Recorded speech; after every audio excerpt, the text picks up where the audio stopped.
Our lives are laid out on a road of bumps, turns, struggles, and more. How do we respond?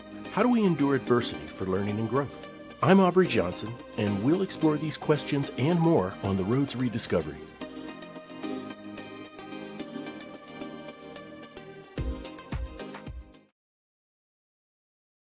Hello, everyone, and welcome to another exciting episode of the Road to Rediscovery. I'm your host, Aubrey Johnson. The Road to Rediscovery is about reflecting on life lessons to learn and grow from them, and of course, pay it forward and uplift others who are struggling through dark times. Now, as you know, you can get this show anywhere you listen to your podcasts, all over the world.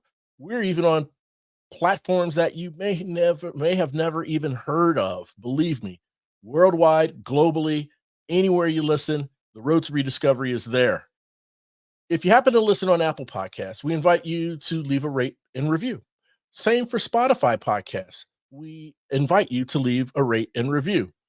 If you don't listen on Spotify or Apple Podcasts, we still want your feedback. So please shoot us an email at roadtorediscoverypodcast@gmail.com. That's roadtorediscoverypodcast@gmail.com.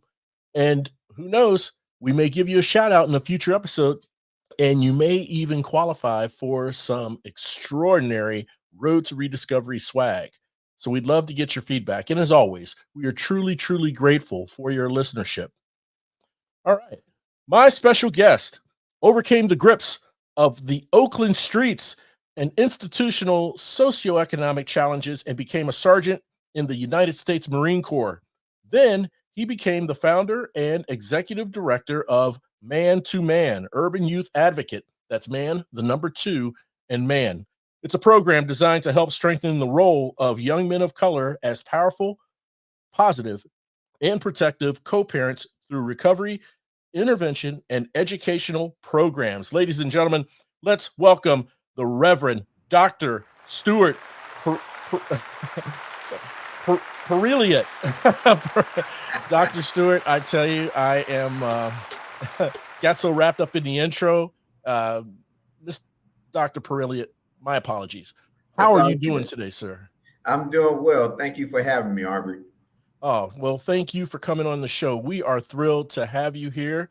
And Dr. Pirrilliat, I'd like to really start unpacking this by talking about motivation and inspiration. Okay. I would love to know, having been part of the Oakland environment and, the challenges and struggles and risks that come with that, especially in urban youth, and then moving to the military and beyond.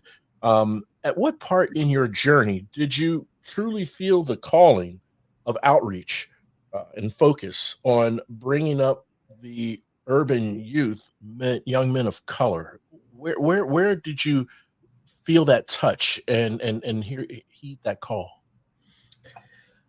Well, I started working with a college called Loney College in Fremont, and I'm a basketball player, so I have a passion for basketball and young people that play basketball. Mm-hmm. And a friend of mine that went to school with me, she said that they had these students from all over the country that was going to this school, but they weren't graduating. Mm-hmm. And she said, would you be willing to mentor, have a conversation with them? And so we had a setting where we were able to have meals and, a closed circuit type thing. Right. And just, the conversation. Now, mind you, I didn't know any of these guys. And it's about maybe 12, 13 guys from Africa, from Philadelphia, from New York, from Chicago, from Los Angeles. And when we started having a conversation, I think we opened it up like saying something like, I just want to be real. I want to be very transparent. Yeah. And what is being said here stays here. Right. I said, but don't have me start taking my clothes off and leave me naked and you got all your clothes on. Mm. And at that point, the conversation got really real. And for me, it was an opportunity for me to see that this was a gift to reach these young men, right, and get them to open up about just about anything in their life. And then from that point on, I saw that this is a thing that we really need to reach these young people by any way or any way possible. I was talking to someone the other day, and I was telling them that the generation when I grew up in Oakland in the early 80s was a very thriving time. We had many people going into the NBA. We had Gary Payton, we had Jason Kidd, Right. Yep. Yep. Antonio Davis, J.R. Ryder. I mean, we had some really outstanding. Those are the ones that made it. We had baseball players. We had Tony went to my high school. We had MC The Hammer. Hammer. We Yep. had Too Short. We had In Vogue, Yep. Tupac. I mean, that time was really popping. And Right. then the crack got thrown in our community.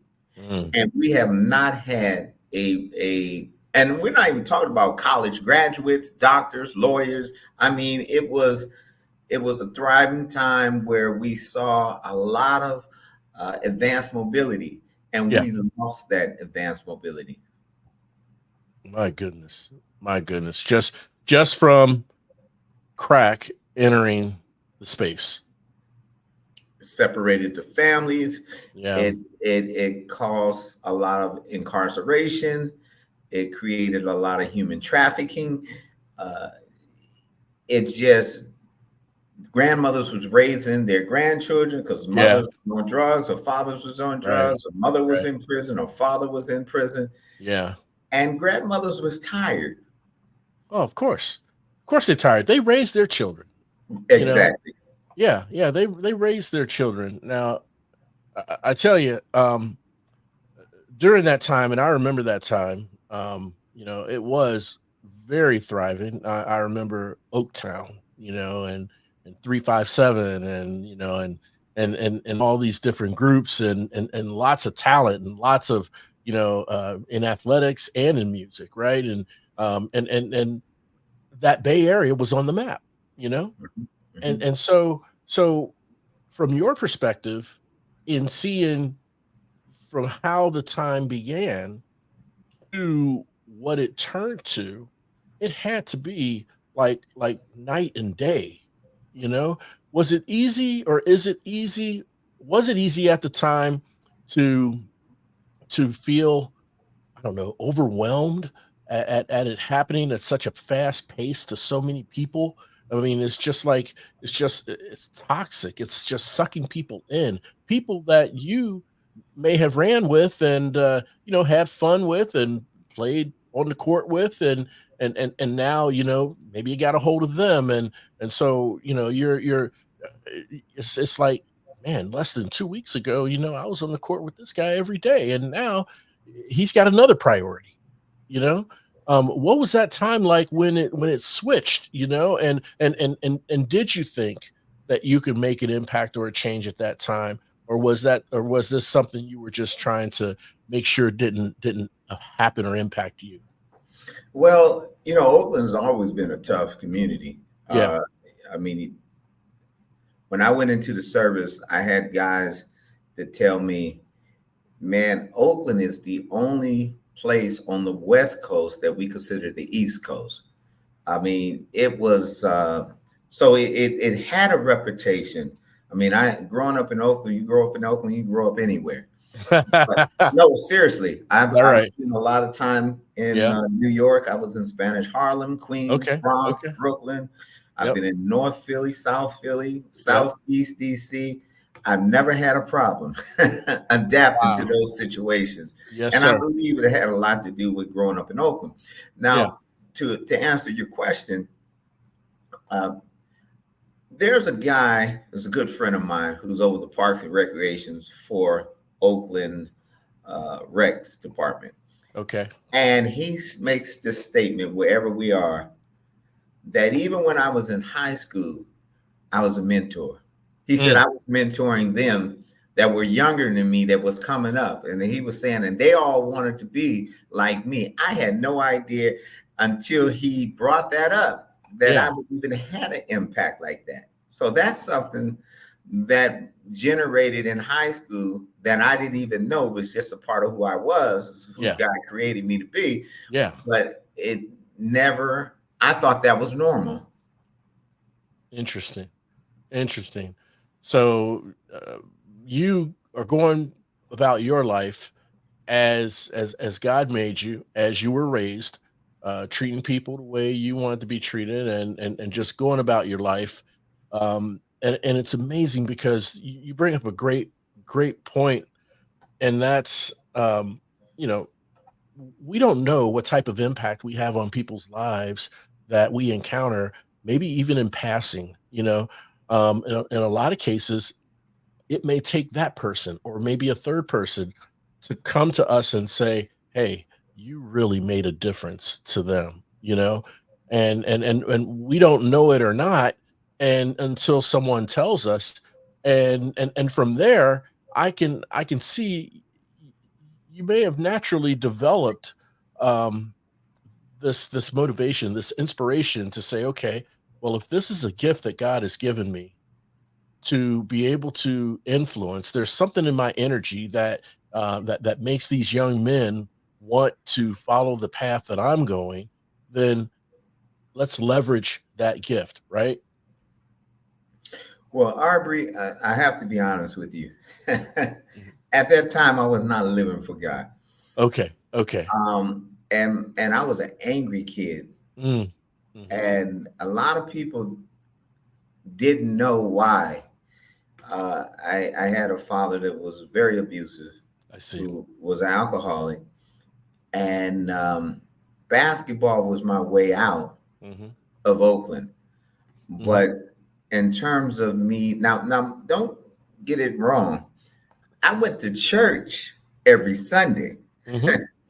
but church wasn't in me. I got you. And so, but one thing that I could say is that even when I was living the life that I lived on, even on the East Coast after getting out of service or being in the service, I realize now that I'm older that God's hand was always on my life. Amen. Yes, sir. And I've had encountered many times of opportunities that I could have been taken off this earth. Sure. And God rescued me every time. Uh, Everybody that I associated with in the military, I was a Marine, got kicked out of the Marines. Mm. I was the only one that got an honorable discharge. And we're talking about maybe 8, 10 people. Is that right? Every one of them have gotten kicked out. And Yeah. they were good Marines. Yeah. They got caught up, man. Yeah. And they were trying to get me caught up too, but Mm. the Lord wouldn't allow them. Yeah. As the saying goes, he's got plans for you. Absolutely. And now I Yeah. see those plans, and I made a commitment to God that I would serve Him when I gave my life to Him. I gave my life to the Lord in my own room. I didn't have a pastor, a Mm. bishop, a priest. Really? I was in my own room when I got on my knees, but going to church Yeah. showed me how to lead myself to salvation. Mm. And I told the Lord that I would serve Him Mhm. greater than I've ever served the enemy for the rest of my life. Mm. And that is my testimony, and that is my commitment to God because He's been good to me. God is good all the time, brother. And I tell you, man, I want to thank you for sharing your testimony. In a lot of people's cases, and I've heard this, and I'm sure you may have as well, from Coach Prime in his story, Mhm. right? Of how he gave his life to the Lord and where he was in his life at that time. I mean, it's not any big pomp and circumstance and large event with music, with a band playing and people cheering. I mean, this is usually when someone is at the absolute lowest of their low, where there's nowhere else to turn, or it seems like, Mhm. right? And when someone makes that commitment, now everyone's situation and testimony is different, but in a lot of cases, it is when you are really at that point to where you're like, I can't do this without the Lord. I've been doing it on my own all this time, and look where it's gotten me, right? So giving my life to the Lord, I follow him. He leads the way.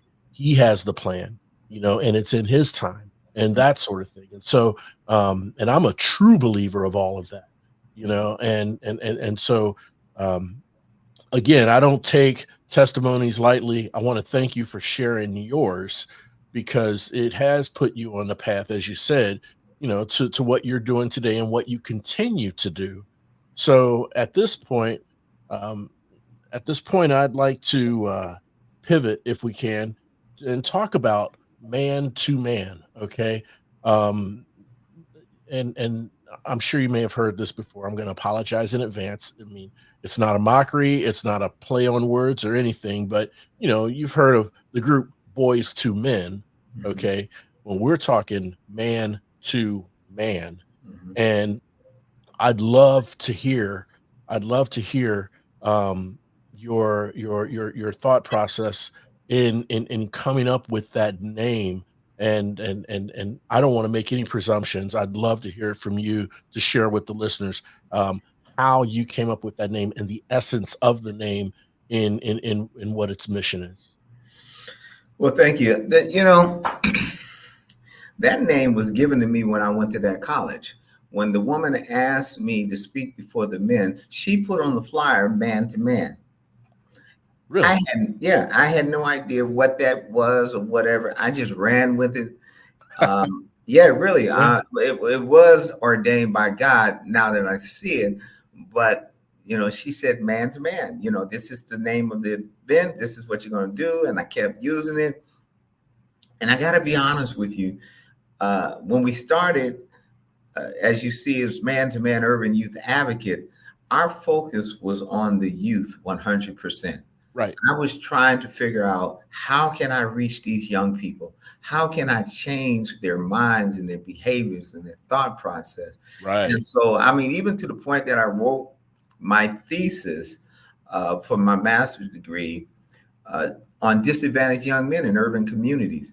Yeah. And I went back to the 1940s Mm. in Oakland, California, when it was a thriving community, when it didn't have a lot of Black people. Yeah. Yeah. And I'm trying to figure out how did they have 3 military bases? They had the Raiders, the Oakland um, A's, they had the Golden State Warriors, Yep. they had, I mean, just so much was going on. They had canneries, they had sunshine cookies, they had Mother's Goose cookies, Yeah. they had sunshine cookies, they had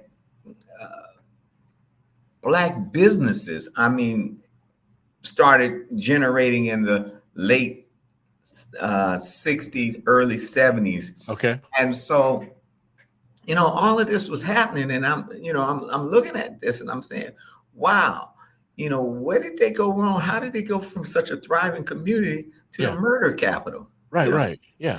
In my senior year, it was the murder capital. And then I started working on my dissertation. Hmm. And that's when it all came to me that everything started pointing to the father, not the children. And at this time, I didn't really want to talk about that Yeah. because I was a single father. Right. Right. And I thought it was too close to me. I got my daughter when she was in the 3rd grade to come live with me. Hmm. My son was in the 6th grade. I'm a single father working on a master's degree Hmm. in a community that really didn't look like me. I don't know if you are familiar with Marin County, but Marin County is on the other side of the Golden Gate Bridge Okay. in Sausalito, those areas where there's nothing but millionaires. It's about maybe 35, 40 minutes from Oakland. But this is the time that I begin to really dig deep into my dissertation. Now, my thesis was open ended to the Right. point that I could have completed my dissertation in a year. But when I started looking at the research and the data, from poverty to high school dropouts to incarceration to public health issues to public safety issues to Right. mental health issues Right.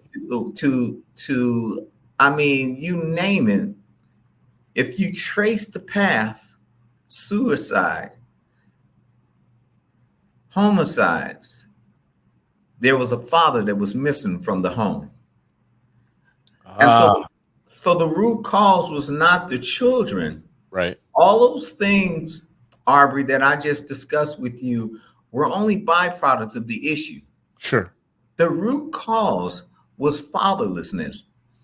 And as I continue, and I do this in every podcast, every opportunity I get to speak, Yeah.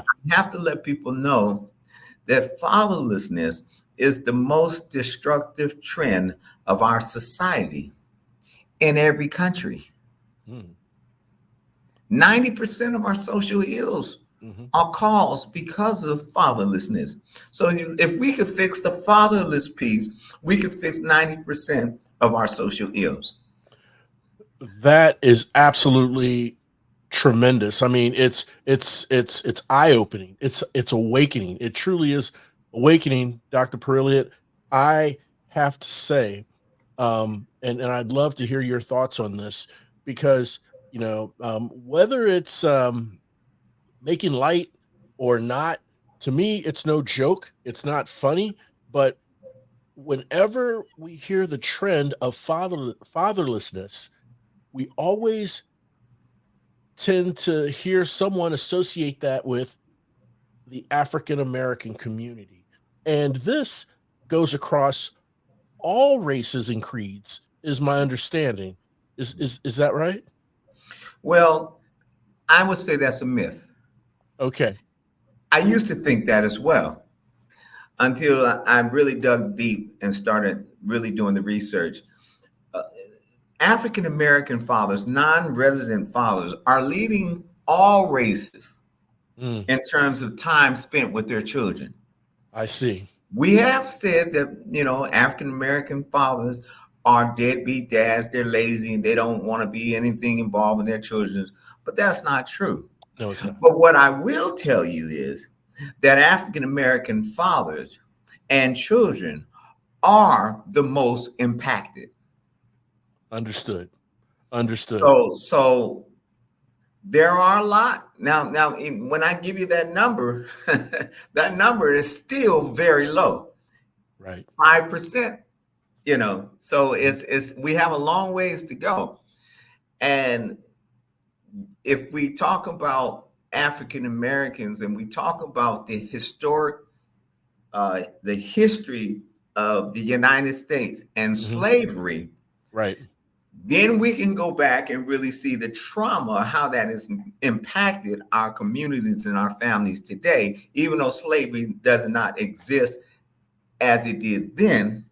Right. But we can say that when there was a man that was taken away from where he was born and moved to a place where he knows no one and is a foreigner, and then he is stripped from his family and then can make babies but not be able to parent those Right. babies, Right. and that's all he knows is to create babies. Right.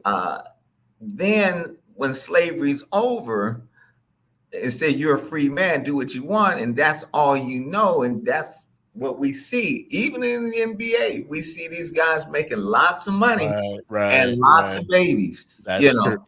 That's And true. so it is a problem in terms of when you look at the percentage of African Americans, which is I think is 13% of our population, and 80% or 50% of the population. I don't quote me on that, but I know it's between 50% of the incarceration is African Americans. My goodness. Overall, it's 80% of incarceration men that grew up without fathers. So that's all races, all the way across the board, you know. Yeah. Yeah. And then and I teach at San Quentin State Prison every Monday, You do. uh, men in emotion classes, Right. conflict resolution classes, That's right. communication classes, emotional intelligence classes, Yes. domestic violence classes, Hmm. and fatherhood. Now, the thing about it, people take my class for fatherhood and they're not even fathers, but they take the class because they hope that they might one day be a father. But what they don't understand is how the trauma of talking about not having a father that really can get them to go back and think about how they even committed their crime, how Right. they didn't even have a foundation, how they didn't even have a roadmap, Right. and that they had no, in terms of manhood and masculinity, Right. the streets is the one that gave them that definition, and most of them didn't have fathers. That's right. So it's the fatherless teaching the fatherless, and their impression of manhood is what they see on the streets, when the true definition of manhood is what a father at home with his family would teach his son. And that's true. Those are some staggering numbers, Dr. Pirrilliat. Some very, very staggering numbers of those incarcerated, and those who were incarcerated were fatherless. And of course, it's all, if the father isn't there, then the streets become the father, and it's it's just so unfortunate. Now, I would imagine Man2Man has short-term goals in being an advocate for urban youth and for young men of color, as well as long-term goals. And the long-term goals, actually, I would think they start to take fruition or materialize as long as you meet the short-term goals. So, for instance, if we have a short-term goals of each man we touch, each young man we touch, and we talk to, um, whatever their problem or affliction is, we meet them at their level and talk about their problems, and of course, help to guide and put them in the right direction as a short-term goal for impacting in a positive way that man and his family, his children. Whereas the long-term goal, we keep doing this and keep working at it, it should hopefully break this generational crazy cycle that has been happening since slavery of fatherlessness. Um, is that kind of the thought behind Man2Man, in terms of the impact you want to make on the livelihoods of young men and their children? Absolutely. I mean, fatherhood is a real major piece to the puzzle in terms of the identity of a child. Not so much as just the boy, but the girl as well. The Right. young girls that we see that are doing human trafficking uh, really did not have a father. It's that guy that's saying, I love you and I'm gonna buy you something. Let me take you shopping. And Right. then next thing you know, now you have to work for that. Yep. That wouldn't happen if a father was in the home. You That's know, right. That's right. um, you're right in terms of the goal is to lay down a new foundation. Okay. The Okay. problem is before we can talk about fatherhood, we have to talk about manhood. Right. We have to define what it means to be a man. And society has taken away, especially black men, what it really means to be a man. I say this all the time, and some people don't like it when I say it, but African American community, in terms of black men, they never go through all the cycles of growing up. Most other our counterparts they go through a young kid, and then they go to an adolescent, and then they come to an adult. Right. Most African Americans go from a kid to an adult. They Yeah. miss that adolescent piece. Right. And a lot of times it's because we grew up before our time. Hmm. And we've been told at a very young age that we're the man of the house, Right. and Right. we're 4 or 5 years old. And robs us of our childhood. Hmm. It speeds up when we don't like to see our mother working really late at night. And so we want to help her out. And the guy said, just sit on the corner and just let us know if the police coming. I'll give you some money. And Right. then the next thing you know, you graduated. Now you take this down here to the street. And before you know it, when you should be doing kid stuff, you're doing adult stuff. Right. And you're not supposed to cry. Men don't cry. Suck it up, Right. you know. Right. And so what happens is we cut off our whole emotions altogether. And so now we don't even feel anything, you know, and not to miss the fact that many of us don't think that we're going to live to see past 16. Mm, wow. And that's just the reality of it. That's the reality of a lot of these young men thinking they're not going to live to see past 16. My father told me that every day, just about. Is that You right? would never live to see past 16. And my father said that so much that it became a reality to me, Yeah. that I began to believe that I would never see 16, Yeah. which lets me know that I need to do everything I can before I'm 16, because anything after 16 is a bonus. Now, you think Uh, about growing up in that type of environment. Now, yeah. here's the thing, Arby. I thought that I was the only one.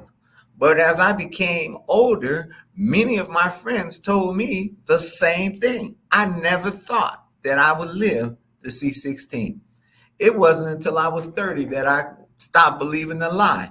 But can you imagine from 16 to 30 how much time I've lost?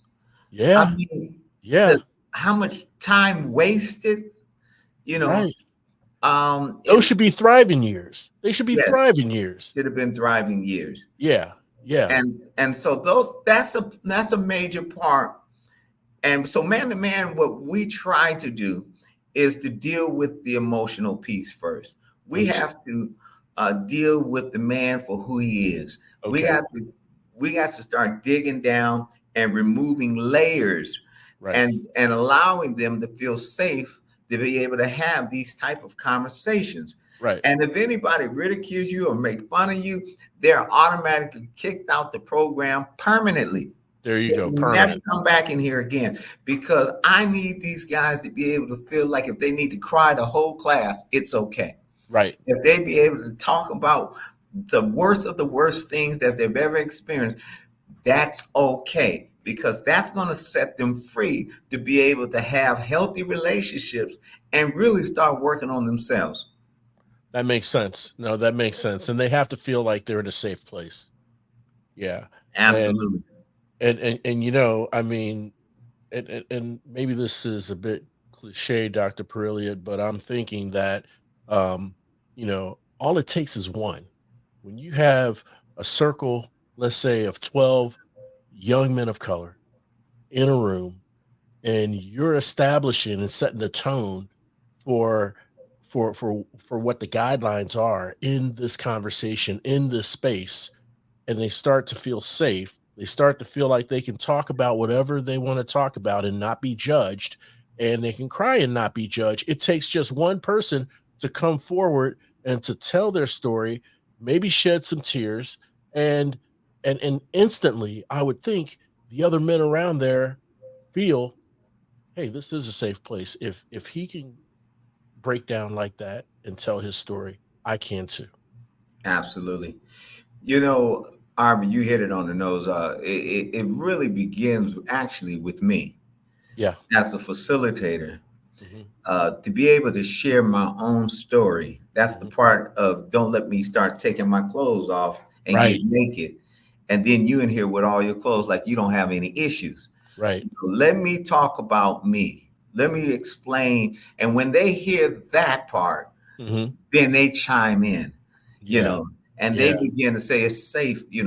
I had one guy, man, I always talk about this, Arby. He was, in San Quentin State Prison. I Yeah. was teaching a class on fatherhood, Yeah. and it must have hit a nerve, the topic. And he cried the entire class. It did. Oh, he cried from the beginning to the end. I mean, Really? hysterically. Yeah. And Yeah. when the class was over, this class is 2 hours. When Okay. the class was over, I called him over to me. I said, "Come here, man." Yeah. And he was leaving. You could tell he was, feeling ashamed of himself. And, Right. and I said, I know that how you felt today, you ready to leave and never come back. Hmm. I said, but don't leave. Make sure you come back. Yeah. I said, because something's working in you right now. And even though you may feel some kind of way, there's a healing that's taking place. You've never had an opportunity to cry in front of anybody. You probably never cried in your life. And he said, Dr. Pirrilliat, they call me Dr. P. He said, Dr. P, he said, you don't know the dysfunction that I grew up in. And this is a Hispanic guy. Yeah. And he said, and he couldn't even get it out. But I tell you this much, he never stopped coming. Oh, that's beautiful. That's And good. and when you talk about the long term is the fact of what we are accomplishing now. The fact that when people go through our program, that we have we have 0% recidivism, 100% never go back to prison. Oh, good. Based on Very what impressive. they've gotten in terms of the foundation and the tools that they have, Yeah. they don't go back. Now we're growing, not only national but international. We've been asked to take it, to the Bahamas. We've been asked to take it to Africa.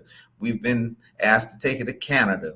We just left Alaska. We actually taught in the Bahamas, and now we're going to be in 6 different counties in Northern California. Wonderful. And so the inmates that graduate are alumni. They come out, they have first dabs at the transitional homes.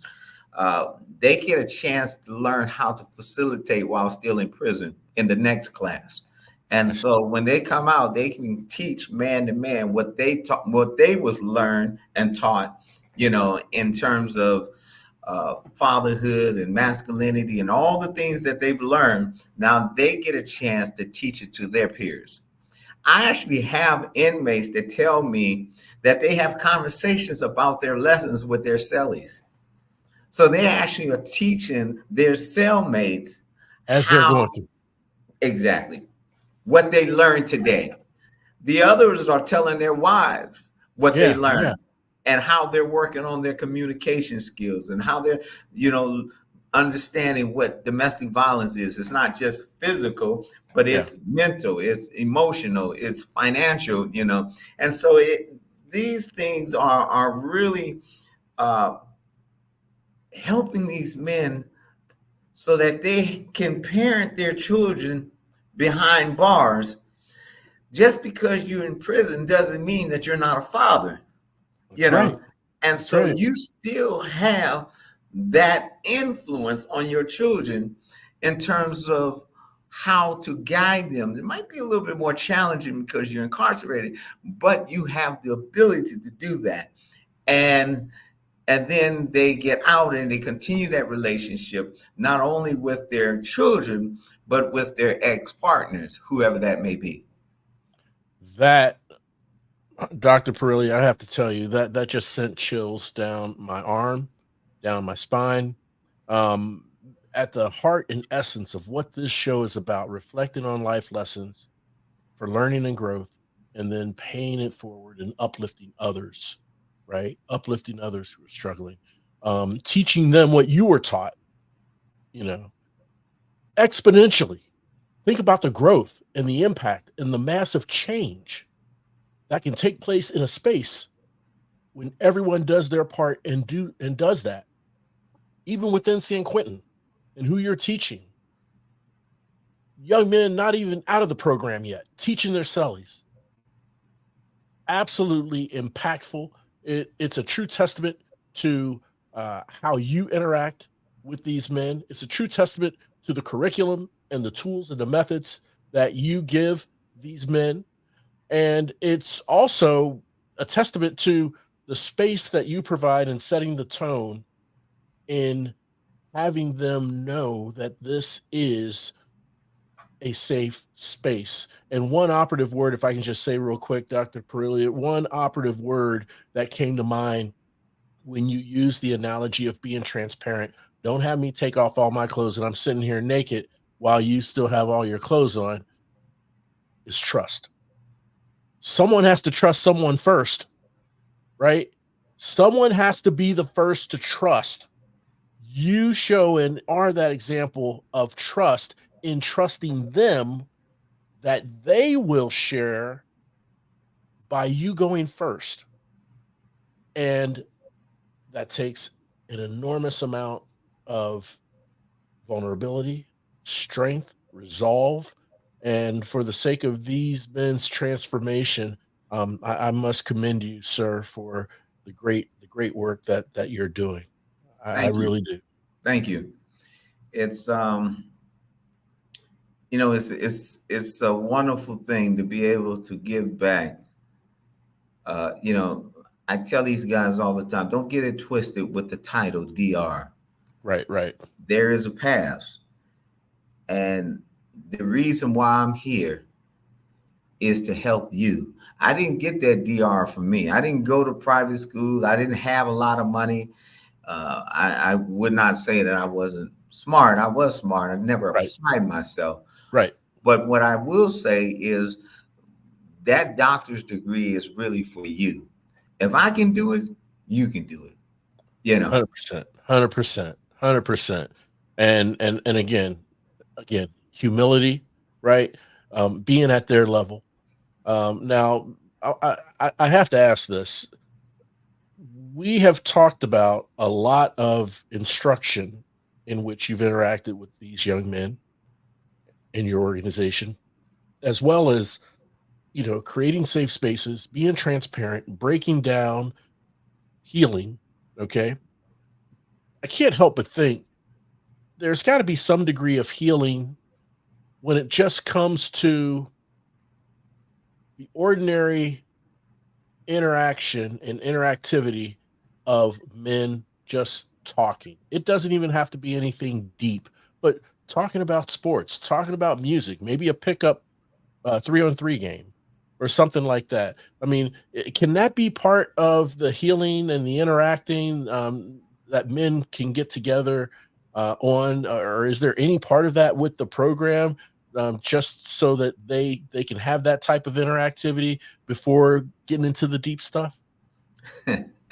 That's how I started the ministry way back before Man2Man. I Okay. started going into San Quentin prison playing basketball against the inmates.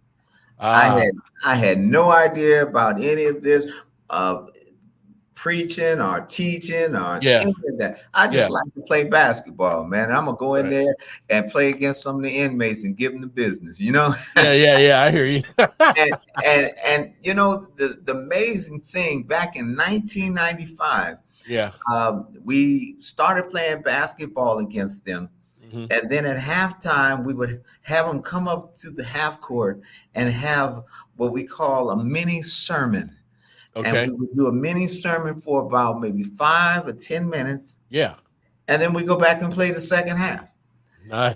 And, and then after the second half, Yeah. then we would pair up with them and just talk with them and have a conversation. Man, that's beautiful. And that was the introduction to my prison ministry. Um, Got it. Having conversations, as you know, men are not used to talking. No. Not that they can't, but they don't want to talk to other men about their weaknesses, Right. where they failed or anything like that. Right. And so they'll tell you, man, Dr. P, I'm just not a communicator. Right. And I said, well, let me ask you a question. I said, now you see a little honey and she looking nice and you see her out there in the streets. I bet you got a conversation for her. I bet, and they laugh just like you laugh. They Yeah, laugh because they know. they know. That's right. I said, you sure are a great active listener Yeah, when you're trying to get to know that woman. of You're course. laughing at all her jokes. Yep. Yep. So don't tell me you don't know how. That's right. That's right. Oh, such a great point. Such a great point. And yeah, I mean, it is true. You just, apply yourself, because we consciously apply ourselves as men when we are courting a woman, right? And or see a nice lady, on the street and so forth, and want to approach them. I love that. I love that. And I feel that, having those conversations, the pickup game, just having that time huddled in for the halftime and then pairing off after the second half of the game, those things help those men realize it's a safe space as well, I would think. Because it's not just, hey, this group of guys, they're going to come in, they're going to lay some heavy stuff on us. But no, they're going to lay some heavy stuff, and we're going to play some ball. We're going to play some ball first and talk, and then we want to establish a connection, Mm-hmm. right? Mm-hmm. And so I'm such a big fan of that. A big fan of that. It's needed. These young men who are incarcerated, they're human beings, okay, and everyone deserves second chances. The Lord forgives us indefinitely. Mm-hmm. Mm-hmm. Why can't we follow that example in giving these young men second chances, give them opportunities to leverage the tools and the methods that organizations such as Man2Man provide for them to become a better version of themselves, to be a better father, a better husband, a better boyfriend, whatever that capacity is. I would like to ask you this, Dr. Pirrilliat, and I'm wondering, and this question may kind of it may kind of encourage or suggest going into some detail, but we can keep it high level. I'm wondering this: young men of color, as we know, they endure judgment from others and racial profiling from police, false accusations, and so much more. Out in that environment, yet they're being told and taught, the importance of being kind and staying positive. And so I'm wondering, how does Man2Man teach these young men how to be kind and positive in a world that isn't necessarily quite so kind to them? Well, that's a very good question, and I think it has a lot to do with uprooting an old foundation Mm-hmm. and laying a new foundation. Mm-hmm. So one of the things I tell them is everything that you've learned prior to coming into this class, forget about most of it, Okay. especially when it comes to pertaining to manhood or being a man and what men do and what they don't do. Be open, you know. And Yeah, so we have to talk about empathy. We that's have right. to talk about forgiveness. When we talk about empathy, we need to let them know that empathy helps us be able to walk through somebody else's shoes, to be able to understand when you hear a person say, "Do you feel me?" That's really feeling me, Mm-hmm. to be able to have an opportunity to forgive, you Mm-hmm. know, Mm-hmm. understand this. I tell them all the time, forgiveness is not for the other person, it's for you. That's right. And so if you don't understand that part, then you can be bound mentally in prison, and you're Oh, the only one to give yourself the key, and the yeah. key is to forgiveness. Yes. And Yes. so you have to take the higher route. I was talking to a guy today. I'm doing this one-on-one counseling with this guy, and his dad heard about Man2Man in another county and enrolled his son. And his son asked me, could he take a class in Man2Man? And I don't do one-on-one. I normally do group settings. Yeah. Yeah. But after having a conversation with this young man, I seen him heading back to prison. Mm. And I told him, I said, we need to start meeting. Okay. Yeah. I Yeah. see, at first I was talking to him and explaining to him the things that I wanted to do with him. And he was telling me all the stuff was taken care of. He had this taken care of. He had that taken care of. And I said, well, why are you here? Yeah. Right. And he Right. said, well, Dr. P, he said, I was hoping that, during the conversation, you can tell me how you can help me. Oh my goodness. And so I said, I do see where I can help you. Okay. I said, Okay. but you're a loose cannon, Hmm. and you have some great things going on for you, but you got to get control of who you are. And I said, because if you don't, you're going back to prison. Mm. The guy, Keeping it real with them. he comes every week now, Does and it? Good. he Good. puts it on the calendar, Yeah. and he's very open. And the thing is, this is what it's about, is to start working with these guys if they're willing to work with you, and it's be okay to say, I missed it. Yeah. Because I'm the first to say I missed it. Yeah. Just Yeah. because I teach the class and I'm the facilitator and I'm the doctor doesn't mean I'm perfect. You Right. know? Right. And so I think that's where it starts, is letting them know that we all fall short of the glory of God. We all have 100%. 100%. some issues, man. Yes. I may teach this class, but that doesn't mean that I'm not being challenged with the things that I teach. You know, Yes. Yes, sir. and Yes. so it's interesting that you even asked that question, because we deal with a lot of stuff, and racism is alive today. I don't care what anybody says. Yeah. And in terms of us, it seems like every human race is against the black race, including the black race. Yes. Yes.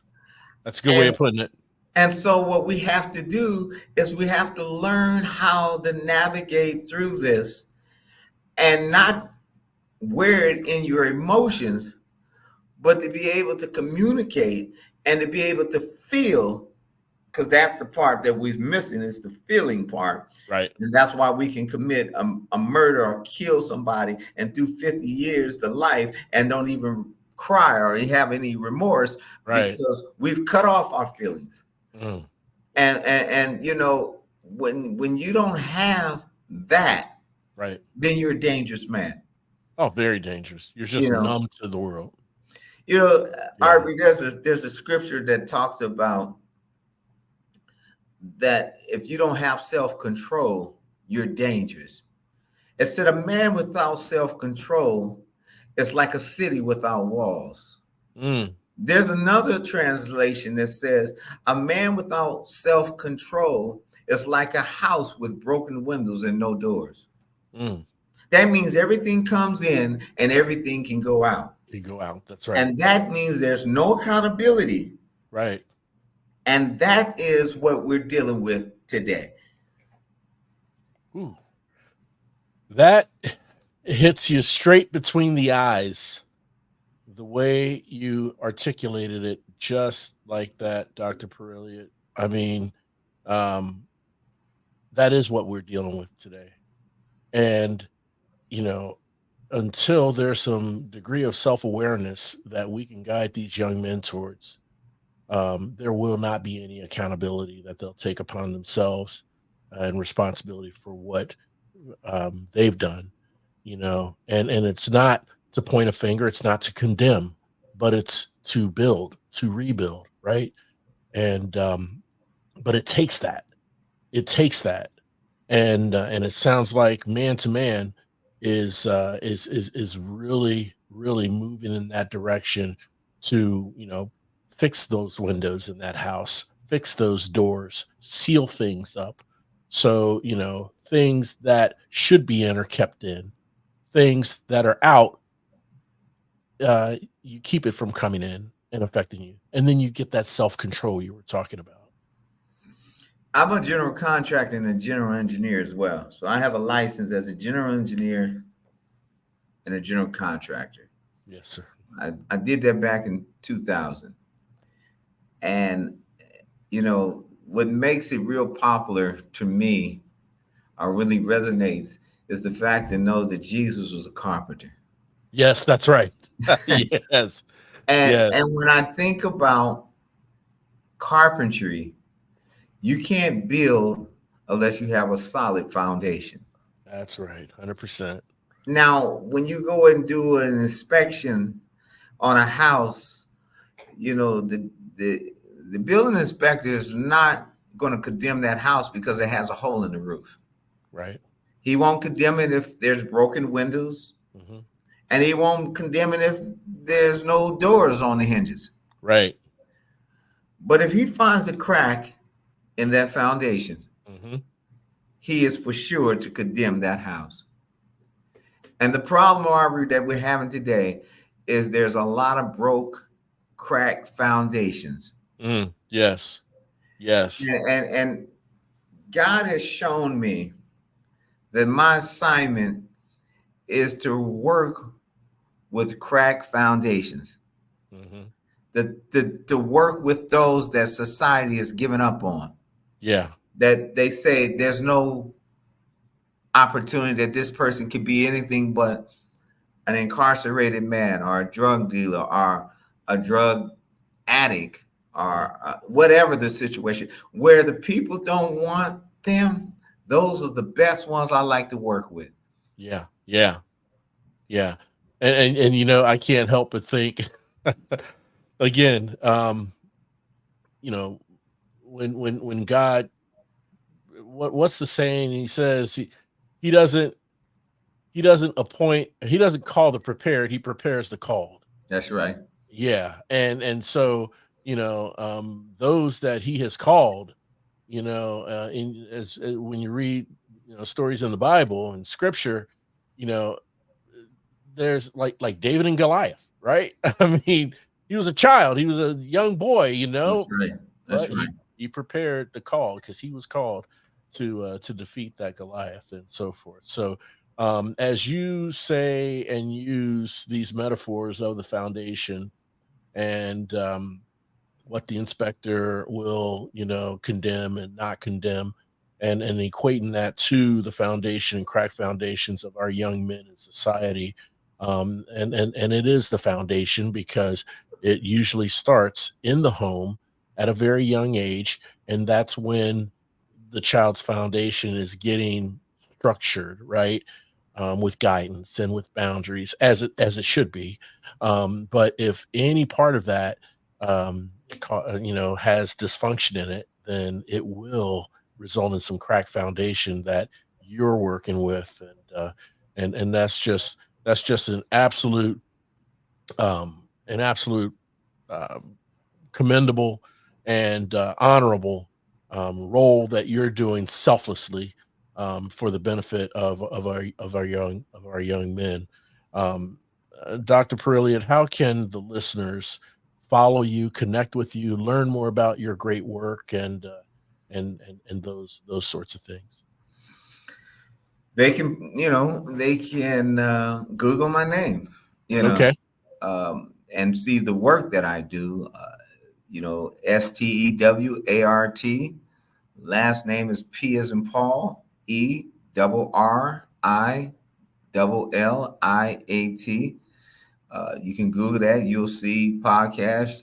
We have a YouTube channel. You'll see those YouTube conversations. I also have a podcast called Can We Have a Conversation? You know, nice.